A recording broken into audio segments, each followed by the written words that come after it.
So there's a degree of accountability that I think they regularly test you on.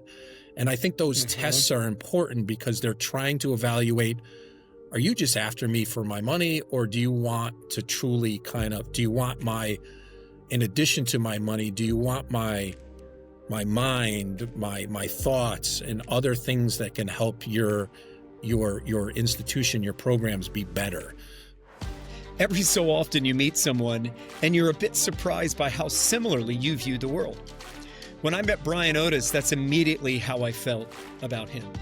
He attended one of our first workshops at Wealth Quotient, and we quickly bonded through our shared vision for how you access and engage the ultra wealthy.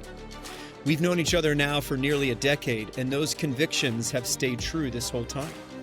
So much of what we teach at Wealth Quotient comes back to the same idea. Access is earned through introductions and an exchange of trust. And the most valuable capital we have isn't financial. It's the relationships we build through genuine interest and care. I'm Brian Gonzales, CEO of Wealth Quotient and host of Relational Capital. And on this show, I sit down with leaders across the worlds of philanthropy, finance, and luxury. Those who consistently engage with the ultra wealthy to uncover how the most valuable relationships are built and sustained. Brian Otis, who heads up fundraising at the University of New Haven, is my guest today. And it's a conversation about earning access, trust, and the quiet work behind every lasting relationship.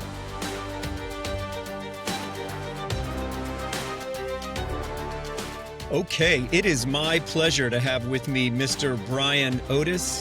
Thank you for having me. I don't know if we have to clarify the Brian and Brian aspect of our presentation, but no, it's great to be here and looking Yeah. forward to the conversation.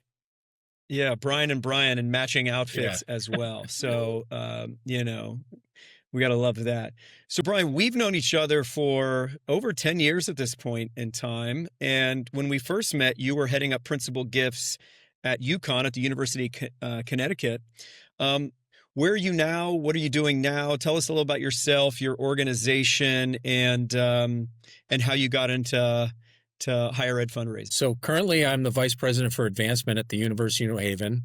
The university has transformed itself from a commuter evening program to building reputation in criminal justice, forensic science, engineering, business. So, I inherited a program that I would say it plateaued in fundraising, which happens. It happened to me at the University of Connecticut, and they were in the midst of finishing a campaign. It plateaued, and they were, everybody looking over their shoulder to say, what are we doing next?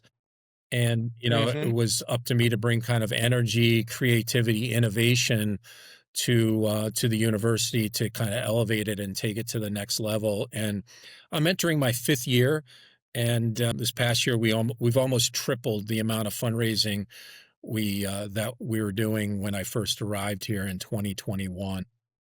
So as the head of fundraising, your job is to find um, and engage the wealthiest people that will give philanthropically to support the initiatives of the institution. Is that correct? That's absolutely correct. It's trying to find the diamonds in the rough. You're handed an alumni list of tens of thousands, and you use a set of tools and some screening services to go out. You're data mining your alumni population all the time for those that are advancing in their careers, generating wealth, and have the capacity. First, we look at the capacity. Can they change? And then it's our job to go out and try to evaluate inclination. Are they willing? What's their interest? How do you generate that interest? So absolutely. Yeah, right. What kind of everyone is looking for, right? Which is people that have financial capacity and people who have some sort of affinity, propensity, or need for what it is that the company or the organization provides. I believe trust is the core of really any sort of engagement, especially when we're talking about the wealthiest people that we're trying to engage. I'm just curious, what have you found outside of just a loyalty to the institution itself has been key to building trust with ultra wealthy people as you have sought to engage them?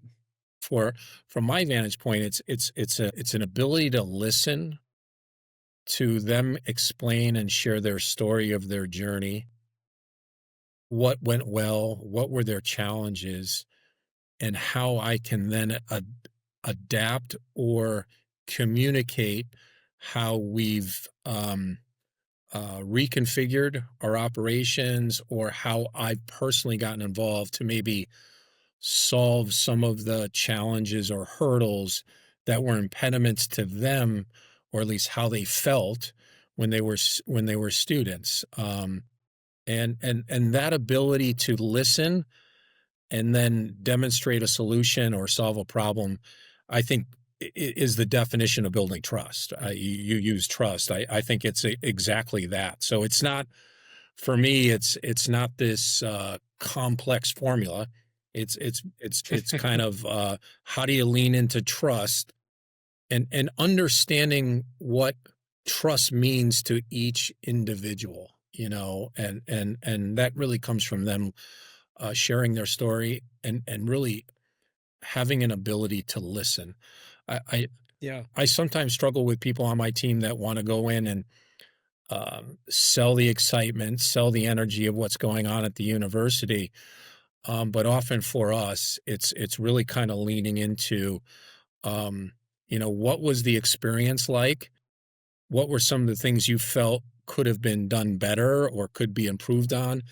And then how are we different today, or how might we address some of those challenges if we haven't already? I've said this for quite some time that in some cases you've got to earn the right to be heard. And for so many of these folks, being able to actually have a sounding board to know that they're heard, right? Doesn't necessarily mean that you can act on every one of those things, right? But at least that they're heard and you're listening. Is there any difference in that when you think about how you would engage a non-alum versus an alum in terms of cultivating that trust, or is it still just the principle of listening? And I love the idea of taking an interest in their story, because I think we all too often focus a little bit too much on the transaction and what's this person's net worth and do they have capacity. For me personally, Brian, I always felt it was a little bit of a trap going into a discovery meeting with too much information when I was meeting with an alum, because I really wanted to focus myself on listening. And if I had too Yep. much information, I found myself, as I was in the early stages of my career and figuring things out, I found myself trying to fill time, or fill space in a conversation with not really relevant info, right? The non-alumni, a little different. I think it is more, I find it's more dependent upon me to do more data analysis research going in, and that I already understand some pathways to connect to that individual, interests they may have. So, we spend a lot of time looking at, all right, their philanthropic footprint. Do they have a private foundation, family foundation? What are they supporting? What's their mission objectives? What do those organizations look like? And do we have programs and opportunities that match and meet those areas of interest? So there's more. Yeah. I put more emphasis on the homework prior to meetings when I'm meeting with non. I was curious as to how you use research and intelligence and the role you think that plays in kind of how you engage with these individuals. I think this is important for everybody to kind of figure out their own formula, right? So for me, it Yep. was, I always try to simplify my research. The research approach that I took is pretty simple. What I have found as I've grown and matured, what the research has done for me is when we've captured somebody and we've gotten involved in the giving cycle, and they've Yep. made one to two gifts, the data that I've gathered from our meetings and documenting everything. I can't tell you, I'm a history major, and I feel like every conversation I'm going into is an oral history exercise, right? You're Hmm. commenting on things that you find in an office or a house that are on display that you recognize as being meaningful, and you just catalog all of that and you find a way to document it. Because what I've found is when we get into thanking somebody for a gift and we do things that are specialized and unique that they can't get in other places, it demonstrates a caring and an appreciation and a degree of fulfillment for that individual Hmm. that is different than I think other organizations can provide. And again, I can't deliver the best car or the best airplane or the best, watch but what I'm trying to do is deliver what I call the best giving experience because I think Yeah. everybody that I work with kind of in the stages of their life when they're kind of developing and earning are probably spreading things around. But at some point, they pivot and they say, I want to have more of an impact, and I want to make larger gifts at fewer institutions. And when that time comes, I want to be at the top of the list. And that's where I think the data and the research is really, really massive. Yeah, well, and data and research, which helps you qualify, right, to know whether this is someone that's a prospect. There's data and research I'm sure you use to connect relationally with someone, and so it's a different sort of thing. But I love the idea that you just shared that I think everyone needs to hold on to, which is as you're engaging with people, taking meticulous notes as you come out and debriefing about the things that they shared with you.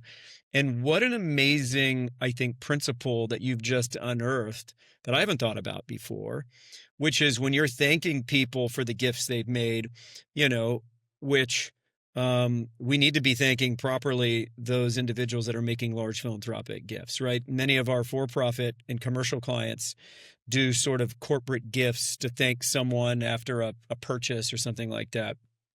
But it's oftentimes not the price or the amount of that, but it's that this is something very personal that they've shared that I'm using as part of the gift. What a great idea. And what about talk about a way of earning trust and showing you're listening through that. They've said something maybe 9 months ago, they end up making a gift, and you come back to thank them, and the thank you has something to do with what they might have said offhand 9 months ago in one of your conversations, but you remembered. How powerful is that? That's amazing. Yeah, it is. I'll just give you a recent example. I talked about this with a colleague, and we closed a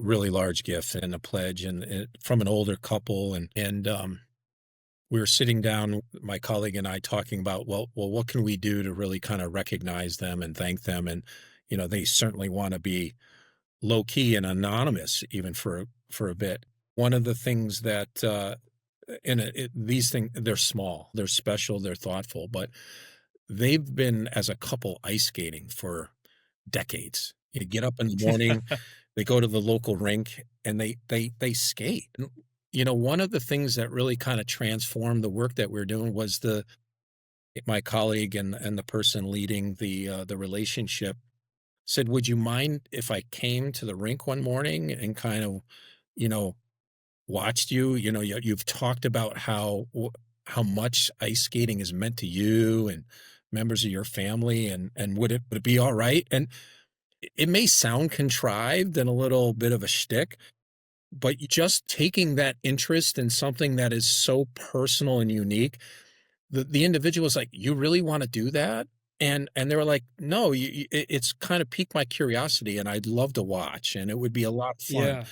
And I can't tell you how far something like that goes, when you're trying to form relationships. I think that's gold, Brian. I think that's absolutely gold. When we are showing genuine interest in something that the people we're engaged with have communicated is a true passion of theirs, uh, wow, that relationship goes just so many dimensions and levels deeper than it would otherwise, right? You want to do that? People are actually shocked when you show genuine interest in them, right? Because Mhm. it's oftentimes so transactional. So I love that. Well, let me shift gears here. I'm curious. I'd like to get a little bit more technical. I love these sort of examples. I'm curious if you can share an example or a story of a relationship that you developed with an ultra wealthy person that surprise you? Maybe it was a couple, maybe it was an individual, as you're cultivating these large multi-million-dollar gifts. I don't know, maybe in how it was, it started, how it grew. I wonder if there's anything that you might be able to share with us in terms of a relationship that you cultivated that surprised you in some way, shape, or form. Yeah, there's one, and it's not the biggest gift. I mean, for me, it's the it's about this one was about the journey, right? I can tell you a big gift story, but I for me for me the one that probably resonates the most was, and again, maybe I had a few years of experience, that probably 5 to 6 years, and I had started working with this lovely alum, and they had a dance company. They went to our graduate school. They did our undergrad at Harvard. Very involved in New York City. He and his wife lived in Scarsdale, and I had not met the wife at all, right? No relationship. I just met, and he wound up funding a very modest scholarship for students who were enrolled in a branch campus, and we stayed in touch, and I kind of told him stories about the students and all that. But he passed away suddenly, and I got notification of that, and I just wrote and penned a note to his wife, and with my condolences, and shared kind of what meeting her husband meant to me, and how much I enjoyed our time and interaction.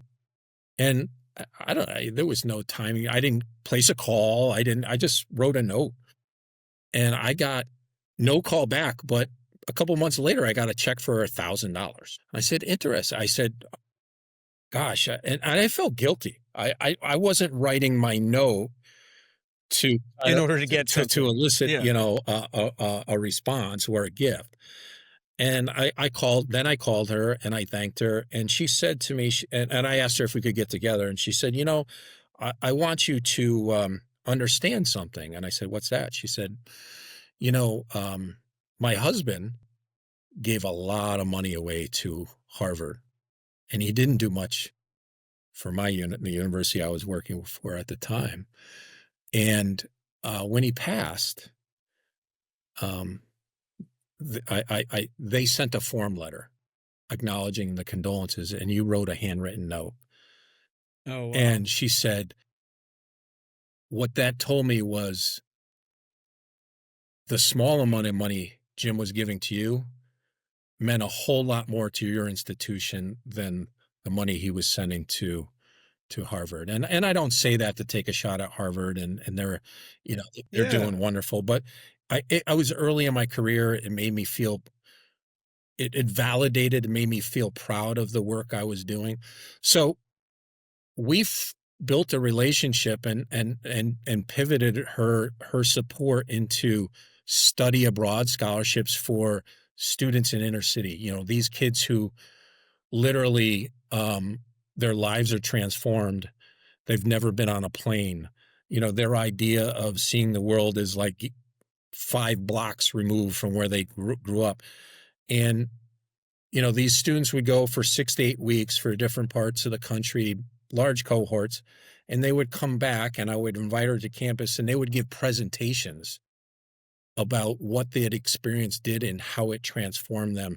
And I've, there's been a lot of moving moments, but probably none that has touched me as much as what this program did for students, and changing their perspective on the world. And she wound up giving, well into the 7 figures to continue to support this program. And it's one that's Wow. always going to kind of stand out as my kind of my favorite. So It's amazing that, which I would say probably originated, and the reason it did was because of the handwritten note. It was the extra step that you went to show care that built the trust, that opened the door for the relationship.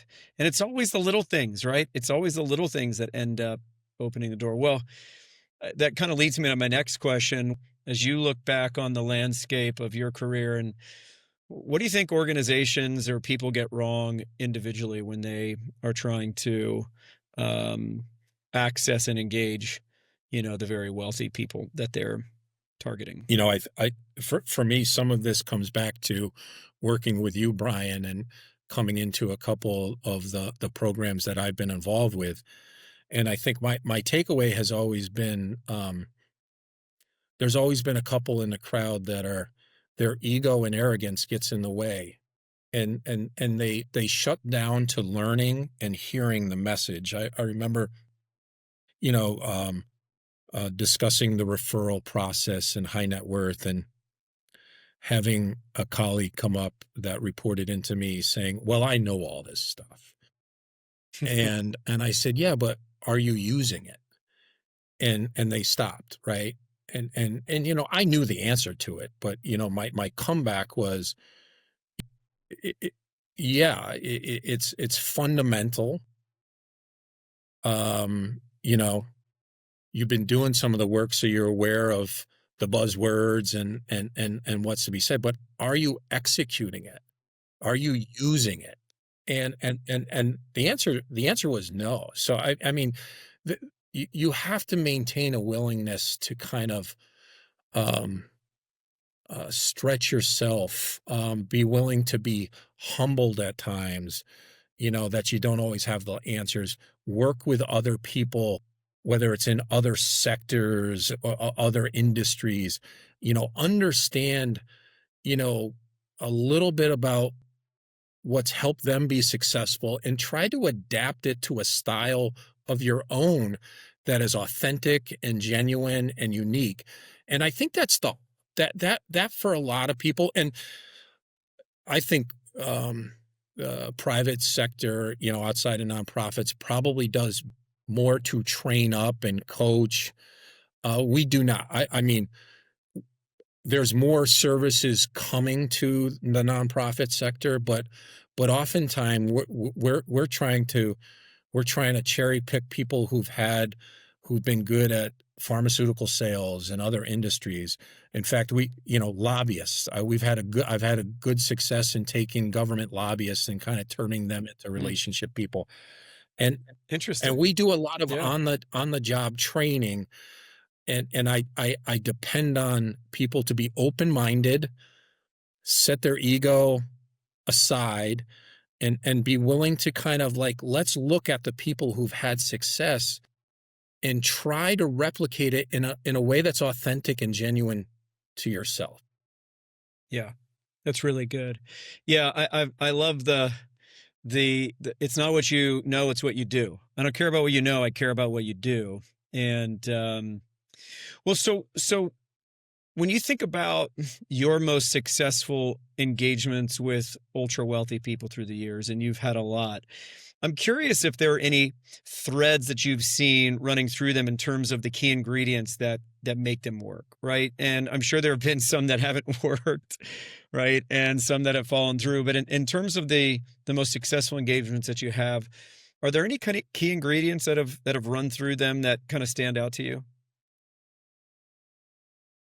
I've had many that, this maybe ties back to some of the other questions you had, and maybe ultimately back to the trust kind of component. Um, for me, the kind of, when I think about high net worth individuals, extremely busy, so they always want us to respect their time. Um, but there has been, in some of the best ones, a crossover where they just want you to listen and hear them out.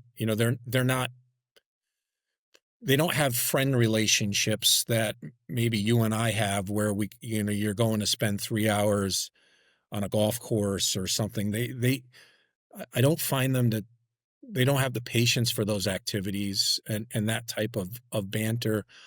Um, they test you, and I've been tested, whether it's been, why did the university say this publicly and it's in the press, or I know this individual got treated poorly through this process. Why?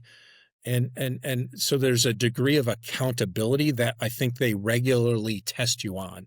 And I think those tests are important because they're trying to evaluate, are you just after me for my money, or do you want to truly do you want in addition to my money, do you want my mind, my thoughts, and other things that can help your institution, your programs be better.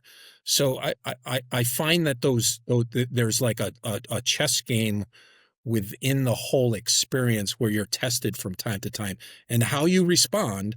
And it's probably different for each of us in different Yep. sectors and industries. How you respond will make the difference. And listen, in some cases, I can't always deliver what they want to hear. That's the trap that I think we often try to fall in when dealing with high net worth, because they represent so much potential to transform the work that we're doing.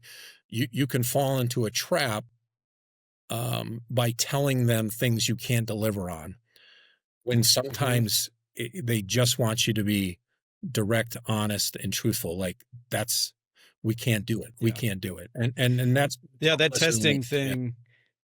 Yeah. That testing thing. That I've seen that so often where they might ask you something in a way that's incorrect to see if you're going to correct them, or you're just going to go along with it because you think that's what they want to hear, right? So it's interesting, Yeah. the testing thing. I'll even add a little bit Um, to it, Brian. I think the other way I've been yeah, tested, and I remember being at a conference where Tufts University had done some data analytics very early in my career, and this will always stick with me. And they found one of the strongest predictors to individuals who gave $1 million or more to their university was having 12 different relationships, in different areas at the institution. And I've seen that play out. That the deeper that I've been able to get people connected to the university with other with people. other You mean people. not just with 12 other? Yeah, yeah. Interesting. So Yeah, so having a degree of confidence and letting go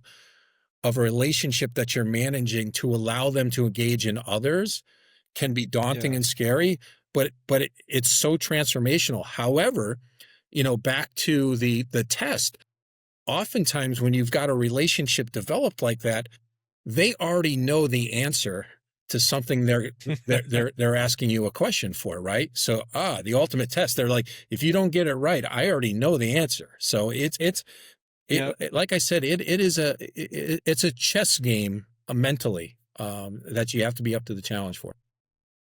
That's really good. That's really, really good. Okay, I've got two more questions. The next to the last one, the penultimate question is, what have you found to be the most effective way to get in a room or to get access to, these very wealthy people who aren't always easy to get in the room with? They're not easy to access. I'm very curious of this, especially when you might not have had a direct path or whatnot. So, what have you found that to be the secret there? You know what, this, I swear, this isn't a plant, but it's being validated and by somebody else. It's back to kind of the referral relationship. It being validated by somebody that I've worked with.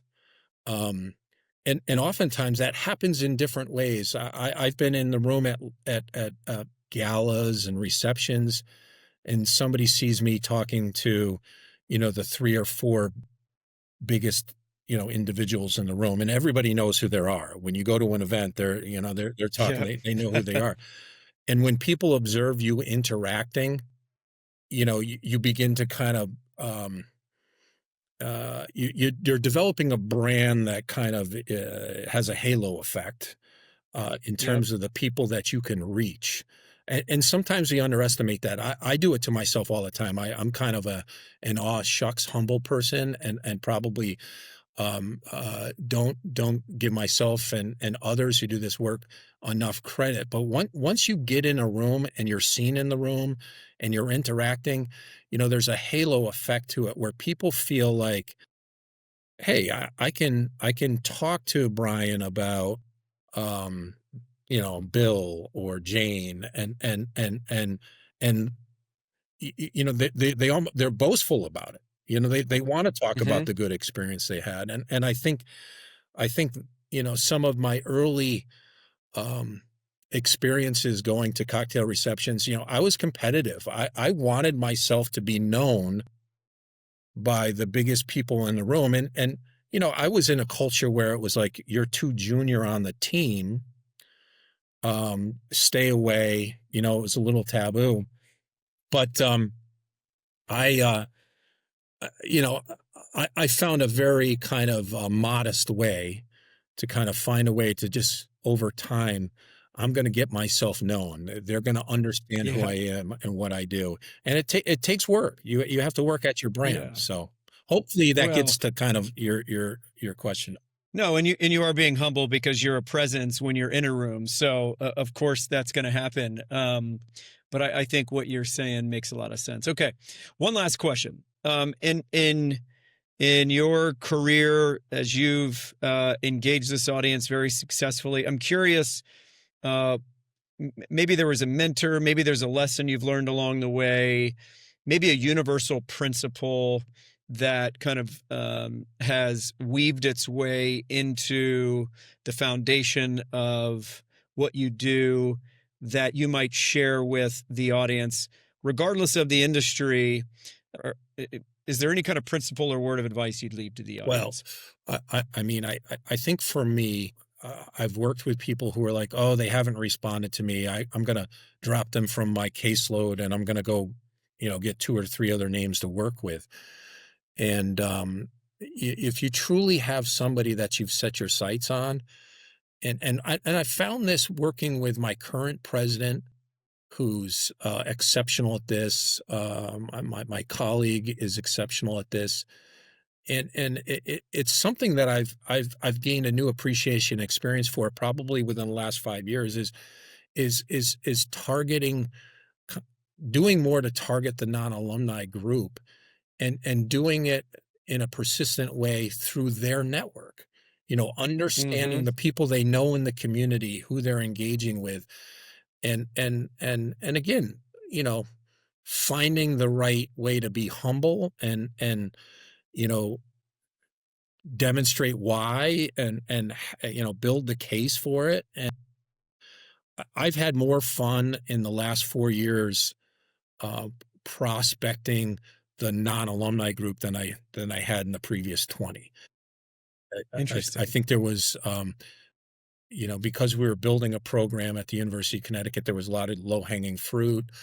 But here at the University of New Haven, we've had to take a more non-traditional route to prospecting, and we're working the governor's office, we're working the top 50 wealthiest people in the state of Connecticut, and trying to understand, you know, um, what they care about, how we can gain access, and we're doing innovative things. We're sending video, customized videos from the president, with personal connections. We're inviting them to activities that kind of resonate with their areas of interest. We're using other funders that have influence and tentacles to kind of help us tell the story. So it's been, but it requires a discipline and persistence.